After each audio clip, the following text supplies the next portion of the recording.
திருச்சியில் உள்ள காவேரி மருத்துவமனையில் பக்கவாதத்தால் பாதிக்கப்பட்டவர்களுக்கான சிறப்பான முறையில் சிகிச்சை வழங்கப்பட்ட நிலையில் காவேரி மருத்துவமனைக்கு மதிப்புமிக்க வைர அந்தஸ்து அபுதாபியில் வழங்கப்பட்டுள்ளது.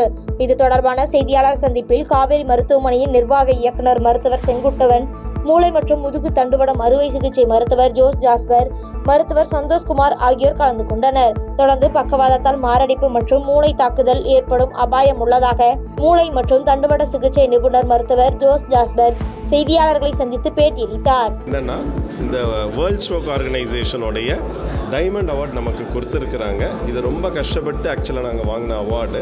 இந்த அவார்டு என்ன சொல்லுது அப்படின்னா, காவேரியில் இங்கே நம்ம கொடுக்குற ட்ரீட்மெண்ட் வந்து வேர்ல்டு கிளாஸ் ட்ரீட்மெண்ட். அதாவது ஒரு பேஷண்ட் பக்கவாதத்தோடு வந்தால், அவங்க கரெக்டான டைமில் வந்தால், அவங்க அமெரிக்காவோ யூரோப்போ எங்கே போனால் பெஸ்ட் ட்ரீட்மெண்ட் கிடைக்குமோ அதே ட்ரீட்மெண்ட் நம்மளால் என்ன பண்ண முடியுது, திருச்சியில் நம்மளால் கொடுக்க முடியுது. அதுக்குள்ள வசதிகள் இருக்குது.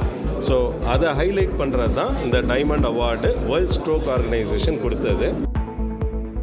நீலகிரி மாவட்டம் கோத்தகிரி அருகே குடியிருப்பு பகுதியில் சிறுத்தை மற்றும் கருஞ்சிறுத்தை அடுத்தடுத்து உலா வந்த சிசிடிவி காட்சிகள் வெளியாகி அப்பகுதி பொதுமக்களிடையே பெரும் அச்சத்தை ஏற்படுத்தியுள்ளது. மேலும் அடிக்கடி ஒரே பகுதியில் உலா வரும் கருஞ்சிறுத்தை மற்றும் சிறுத்தையை அடர் வனப்பகுதிக்கு விரட்ட வேண்டும் என அப்பகுதி மக்கள் கோரிக்கை விடுத்துள்ளனர். நீலகிரி மாவட்டம் உதகை நகராட்சிக்குட்பட்ட 27வது வார்டு பகுதியில் கழிவுநீர் செல்ல முறையான கால்வாய்கள் தூர்வாரப்படாததால் கழிவுநீர் தேங்கி கொசுக்கள் உற்பத்தியாகி சுகாதார சீர்கேடு ஏற்பட்டு வருவதோடு அப்பகுதி மக்களுக்கு நோய் தொற்று பரவும் அபாயம் ஏற்பட்டுள்ளது. எனவே நகராட்சி நிர்வாகம் மற்றும் நகரமன்ற உறுப்பினர் இப்பகுதியில் கழிவுநீர் கால்வாய்களை தூர்வார நடவடிக்கை எடுக்க வேண்டும் எனவும் முறையாக குப்பைகளை அகற்ற நடவடிக்கை எடுக்க வேண்டும் என அப்பகுதி மக்கள் கோரிக்கை விடுத்துள்ளனர். சிவகங்கை மாவட்டம் இளையான்குடி அருகே பயங்கர ஆயுதங்களுடன் சுற்றித் திரிந்த 6 பேரை காவல்துறையினர் கைது செய்த நிலையில் அவர்கள் கொடுத்த தகவலின் பெயரில் SDPI கட்சியின் முன்னாள் மாவட்ட செயலாளர் வீட்டில் இருந்து ரூபாய் 35 லட்சம் அளவில் மதிப்பிழப்பு செய்யப்பட்ட 2000 ரூபாய் நோட்டுகளை காவல்துறையினர் பறிமுதல் செய்துள்ளனர். மேலும் இச்சம்பவம் அப்பகுதியில் பரபரப்பை ஏற்படுத்தியுள்ள நிலையில் முன்னாள் மாவட்ட செயலாளரை காவல்துறையினர் தீவிரமாக தேடி வருகின்றனர்.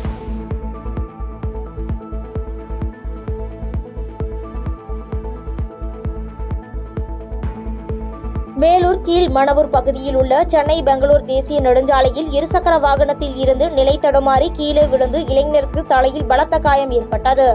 அவரை மீட்ட பொதுமக்கள் 108 ஆம்புலன்ஸிற்கு தகவல் தெரிவித்தும் ஆம்புலன்ஸ் தாமதமாக வந்ததால் உயிரிழப்பு ஏற்படுமோ என்ற அச்சத்திற்கு பொதுமக்கள் தள்ளப்பட்டனர்.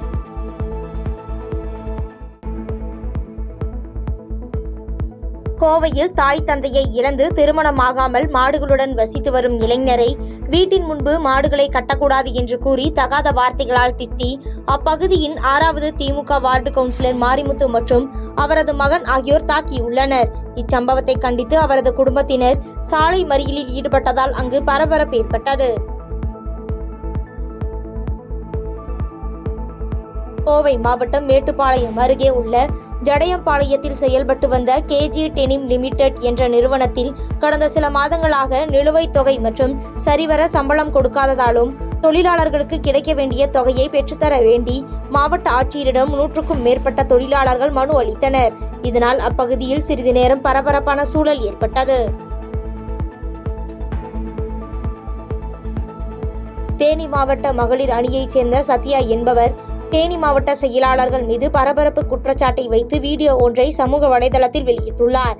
அதில் கட்சியில் உழைப்பவர்களுக்கு அங்கீகாரம் கொடுப்பதில்லை என்றும் ஜாதி சார்ந்த உறவினர்களை மட்டுமே அங்கீகரிப்பதாக குற்றம் சாட்டி பேசியுள்ள சம்பவம் பெரும் பரபரப்பை ஏற்படுத்தியுள்ளது. இப்போ ரீசெண்டாக பார்த்தீங்கன்னா தேனி மாவட்ட நிர்வாகிகள் எல்லாருமே என் மேல கேஸ் இருக்கு, ஸோ ஆனந்த் சாரே சொல்லிட்டாங்க சத்யா மேல கேஸ் இருக்குன்னு. ஆனால் அதனால சத்யாவுக்கு தேனி மாவட்ட மகளிர் அணியில எந்த ஒரு அங்கீகாரமும் கொடுக்க வேணாம்னு சொல்லிட்டாங்க அப்படின்னு சொல்றாங்க. இது எதனாலன்னு பார்த்தீங்கன்னா தேனி மாவட்ட செயலாளர் லெப்ட் பாண்டி மற்றும் பிரகாஷ் இவங்க 2 பேரும் பார்த்தீங்கன்னா சொந்தக்காரவங்க தான். இவங்க 2 பேருக்கும் சொந்தக்கார பொண்ணு தான் அந்த அஜிதா தெய்வேந்திரன். ஸோ அவங்கள வச்சு நல்லாவே கேம் பிளே பண்றாங்க. ஸோ அந்த பொண்ணு ஆனந்த் சார் கிட்ட போயிட்டு இந்த மாதிரி சத்யா மேல 4 கேஸ் இருக்கு, அந்த பொண்ணுக்கு இதுக்கு தேனி மாவட்ட மகளிர் அணி பொறுப்பாளர் கொடுக்குறீங்க, நீங்க எனக்கே அந்த போஸ்டிங் கொடுங்க அப்படின்னு பேசியிருக்காங்க. ஸோ அதை வச்சு இப்ப தேனி மாவட்டம் ஃபுல்லா என் மேல 4 கேஸ் இருக்குன்னு சொல்றாங்க. பிரகாஷ் அண்ணா ஆபீஸ்ல உள்ள ஒரு 5 பேர் நிக்கிறாங்க, ஆபீஸ்க்கு வெளியே ஒரு 20 பேர் நிக்கிறாங்க. தேனி மாவட்டத்துல ராணிப்பேட்டை மாவட்டம் சிப்காட் காவல் நிலைய வளாகத்தில் நள்ளிரவு நேரத்தில் முகமூடி அணிந்து கொண்டு நுழைந்த மர்ம நபர்கள் மறைத்து வைத்திருந்த பெட்ரோல் குண்டுகளை திடீரென வீசிவிட்டு தப்பி ஓடியதால் பரபரப்பு ஏற்பட்டது. தொடர்ந்து சிசிடிவி காட்சிகளின் அடிப்படையில் போலீசார் அவர்களை தீவிரமாக தேடி வருகின்றனர். ராணிப்பேட்டை மாவட்டம் காவேரி பக்கம் அருகே திமுக ஒன்றிய குழு தலைவர் மீது திமுக ஊராட்சி மன்ற தலைவர் தன்னை மக்களுக்கான பணிகளை செய்ய விடாமல் தடுப்பதாக கூறி மக்கள் குறைதீர்க்கும் நாள் கூட்டத்தில் மாவட்ட ஆட்சியரிடம் புகார் மனு அளித்துள்ளார். மேலும் மாவட்ட ஆட்சித்தலைவர் இந்த புகார் மனுவை ஏற்று ஒன்றிய குழு தலைவர் அனிதா குப்புசாமி மீது நடவடிக்கை எடுக்க வேண்டும் என்று ஊர் பொதுமக்களுடன் மனு அளித்ததால் அப்பகுதியில் சிறிது நேரம் பரபரப்பு ஏற்பட்டது. கடலூர் மாவட்டம் புவனகிரி அரசு ஆண்கள் மேல்நிலைப் பள்ளியில் 10, 11, 12ஆம் வகுப்பு பொதுத் தேர்வு எழுதும் மாணவர்களுக்கு விழிப்புணர்வு ஏற்படுத்தும் நிகழ்ச்சி புவனகிரி ஊழல் எதிர்ப்பு இயக்கம் சார்பில் பள்ளி வளாகத்தில் நடைபெற்றது. இந்த நிகழ்ச்சியில் பள்ளி தலைமை ஆசிரியர், ஊழல் எதிர்ப்பு இயக்கத்தினர் மற்றும் மாணவர்கள், ஆசிரியர்கள் என பலர் கலந்து கொண்டனர். நீலகிரி மாவட்டம் கூடலூரில் வியாபார சங்கங்களுக்கு ஆதரவாக ஒரு சில அரசு அதிகாரிகள் சுற்றுலா வாகனங்களை அப்புறப்படுத்த உடந்தையாக இருப்பதாக கூறி மாவட்ட ஆட்சியரிடம் கூடலூர் வாகன ஓட்டுநர்கள் சங்கம் சார்பில் புகார் மனு அளிக்கப்பட்டுள்ளது. மேலும் செய்தியாளர்களிடம் தனியார் வாகனங்களும் இருசக்கர வாகனமும் சாலையின் இருபுறமும் வார கணக்கில் நிறுத்தப்பட்டு வரும் நிலையில் சம்பந்தப்பட்ட நகராட்சி மற்றும் போக்குவரத்து அதிகாரிகள் கையூட்டை பெற்றுக்கொண்டு எந்த நடவடிக்கையும் எடுப்பதில்லை எனவும் குற்றம் சாட்டியுள்ளனர். நாங்கள் கூடலூர் சுற்றுலா வாகன ஓட்டுநர் உரிமையாளர் சங்கத்தின் சார்பாக மாவட்ட ஆட்சியரை பார்த்து ஒரு மனு கொடுக்க வந்திருக்கோம். எங்கள் பிரச்சனை என்னென்னு கேட்டிங்கன்னா 1988 முதல் கூடலூரில் சுற்றுலா வாகனங்கள் ஓட்ட ஆரம்பிச்சிருக்காங்க. அந்த காலகட்டத்தில் பார்த்திங்கன்னா பெருசாக இட நெருக்கடியெல்லாம் ஏற்படல. அன்றைக்கி இருந்த அந்த இதுக்கு வாகனங்கள் கம்மியாக இருந்தனால எங்களுக்கு அந்த இடம் போதுமானதாக இருந்துச்சு. இப்போ என்ன அப்படின்னு கேட்டிங்கன்னா, இப்போ ஆட்சி மாற்றம் நடக்குது, அதிகாரிகள் மாற்றம் நடக்குது. அதனால் எங்களை இப்போ இருக்கிற இடத்துல இருந்து இப்போ இருக்கிற இடம் 15 வருட காலமாக அன்றைக்கி இருக்கக்கூடிய நகராட்சி சேர்மேனு, வைஸ் சேர்மேனு, போக்குவரத்து அதிகாரிகள், காவல் கண்காணிப்பாளர் எல்லாம் வாய்மொழியாக ஒரு உத்தரவு கொடுத்தாங்க. நகராட்சி வரைபடத்துலேயும் எங்களுக்கு ஒதுக்கப்பட்ட இடம் இதுதான் அப்படின்றது இருக்குது. நீலகிரி மாவட்டம் கோத்தகிரி மேட்டுப்பாளையம் நெடுஞ்சாலையில் அமைந்துள்ள சக்கத்தா பகுதியில் சாலையோரம் நிறுத்தி வைக்கப்பட்டிருந்த கார் திடீரென தீப்பிடித்து எரிந்ததால் பெரும் பரபரப்பு ஏற்பட்டது. உடனே தகவல் அறிந்து சம்பவ இடத்திற்கு விரைந்து வந்த கோத்தகிரி நிலைய தீயணைப்பு துறையினர் காரில் பற்றிய தீயை அணைக்கும் பணியில் ஈடுபட்டனர். விருதுநகர் மாவட்டம் சாத்தூர் அருகே பெத்துரெட்டிப்பட்டியில் குடிநீர், சாலை வசதி போன்ற அடிப்படை வசதிகள் செய்து தரவில்லை என அப்பகுதி பொதுமக்கள் குற்றச்சாட்டு வைத்துள்ளனர். மேலும் உடனடியாக அப்பகுதியில் குடிநீர் உள்ளிட்ட அடிப்படை வசதிகள் செய்து தர வேண்டும் என மாவட்ட நிர்வாகத்திற்கு அப்பகுதி மக்கள் கோரிக்கை விடுத்து செய்தியாளர்களுக்கு பேட்டியளித்துள்ளனர். பஞ்சாயத்து பிரசிடண்ட் எங்களுக்கு அரசு காலம் முடிவடைஞ்சு நடவடிக்கை பதவி காலம் முடிஞ்சு வச்சுன்னு நடவடிக்கை எடுக்க மாட்டேங்காங்க. கவுன்சிலர்ட்டும் சொல்லி இப்போ எந்த ஒரு நடவடிக்கையுமே எங்கள் தெருவுக்கு எதுவுமே எந்த நடவடிக்கையும் எடுக்க மாட்டேங்காங்க.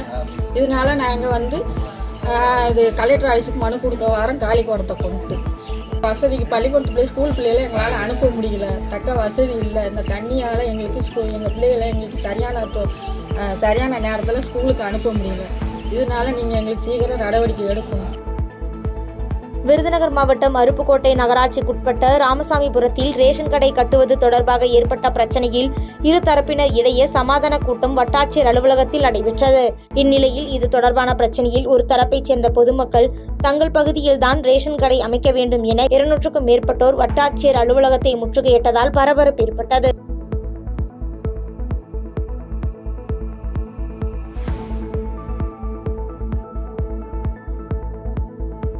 பாதகம் செய்பவரை கண்டால் நாம் பயம் கொள்ளலாகாது பாப்பா.